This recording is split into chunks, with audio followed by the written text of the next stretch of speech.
Wasak na. Grabe, ito na. May namaso na. Barangay 08 po.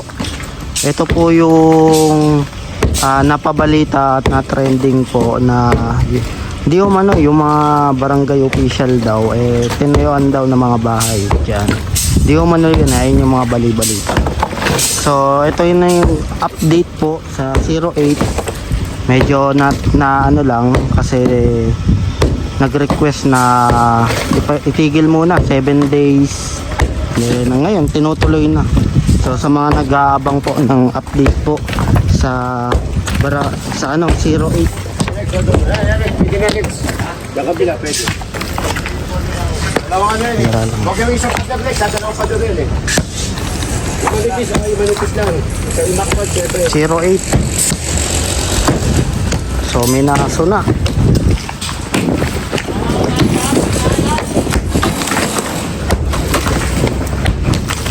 Wasak na. So barangay 08, kung maalala natin, I think mga lagpas na 27 na kabahayan po yung tinayo dito na sinira. Then ito yung pinaka yung pinaka malaki. So ito yung nag-request sila ng 7 days muna. So ayan, giniba na. So tinutuloy na itong part na to, no.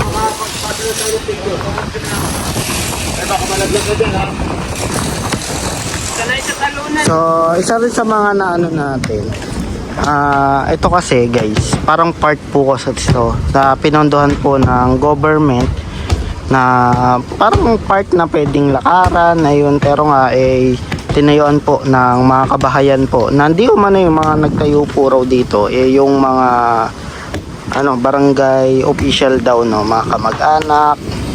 Ayan, sila raw yung nagtayo. Pero nagtrending siya nung nakaraan.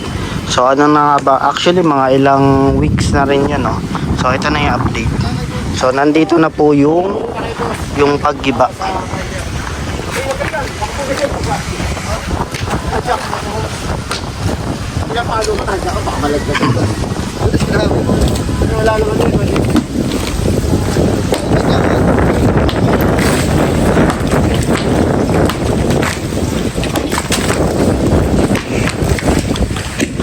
So inuuna dito sa taas. Normally kasi sa taas po kasi talagang inuuna yung mga bago nila tapusin anuhin yung baba. So meron pa kasing taas dito eh.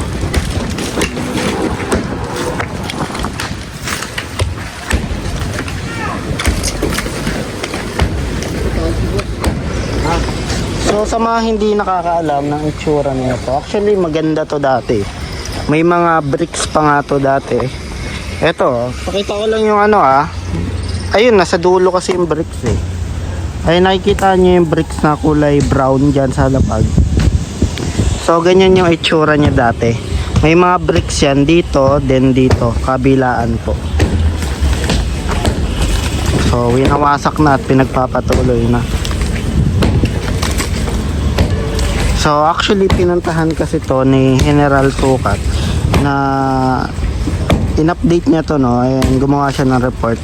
So yung huli niyang update dito ilan lang kasi yung gumagawa na nagde-demolish nito, no. So in-update niya, then ayun, grupo nila General Sukat ayan, para mabilis gumiba po yung itong mga bahay na tinayo dito na illegal po.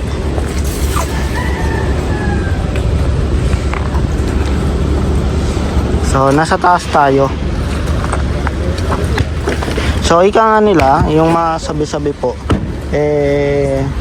kung hindi raw to nasilip ni Yorme, hindi raw to papagiba. Actually for information lang is April pa raw po na binitaw pa yung notice at meron ng notice, may perma na rin, is totally masisira na talaga to.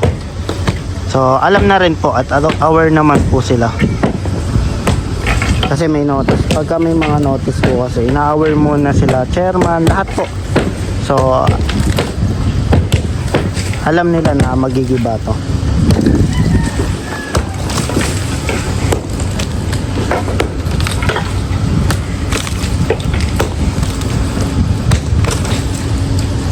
Sa mga nagtatanong, ito po yung pinatayong mga bahay. Hindi po barangay kasi normally yung mga ibang actually mga bahay po siya. At dito yung una pong nasira dahil nga ito yung mga maliliit lang na bahay. Ito naman yung medyo malaki na may unang palapag pa.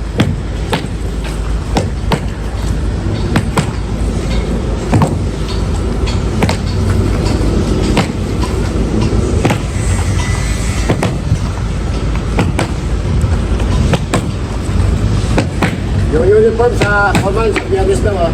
So isa rin sa mga ang inano natin to, I think kasi pinagawa to ng government, ginastosan to para siyang part basta magandang part na may mga then may mga bricks na ang ganda-ganda talagang tignan, kaso nga ay parang naging siya hinarangan doon, nilagyan ng gate, parang naging private, so hindi na siya nadadaanan po ng tao kasi may gate doon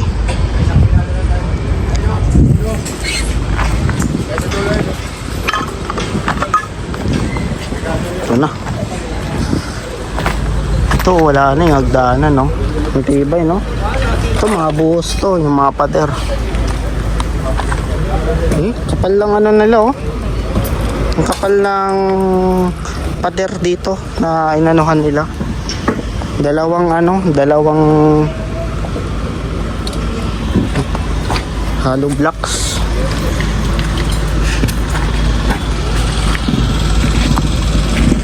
Ito pa may mga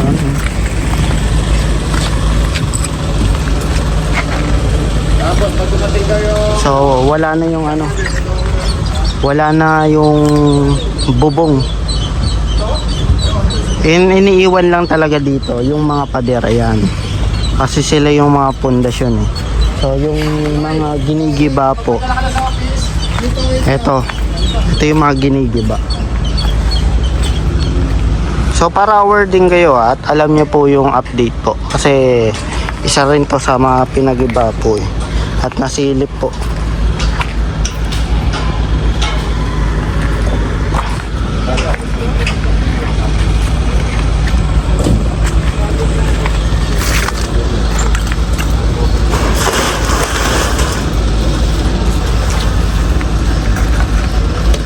So, meron din pala dito mga truck. Naglilinis din pala dito. Ayun pumping station. So, pakita ko lang dito. Yan, Barangay 08 po ang update po natin ngayon.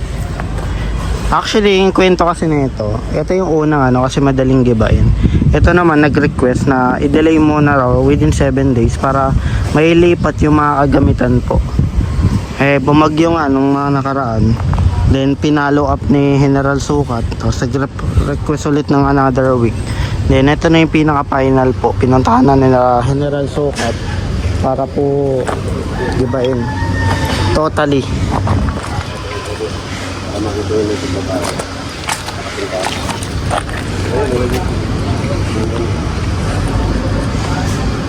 Sa pader na lang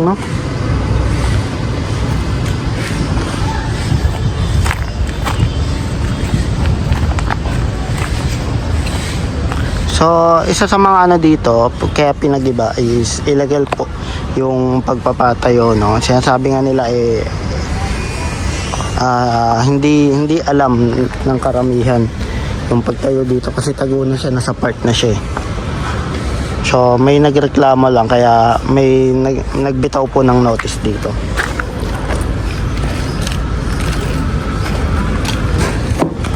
So para updated po kayo sa mga kaganapan po dito sa pagpapatayo at pagpapayos po ni Yorme sa paligid, ayan, pa-like and share din, pa-subscribe na lang po ating channel. Ito po yung update natin sa Barangay 08 na kung saan ito po yung mga tinayuan ng mga bahay po ng di umano mga barangay official daw at yung mga kamag-anak daw nila dito nagtayo.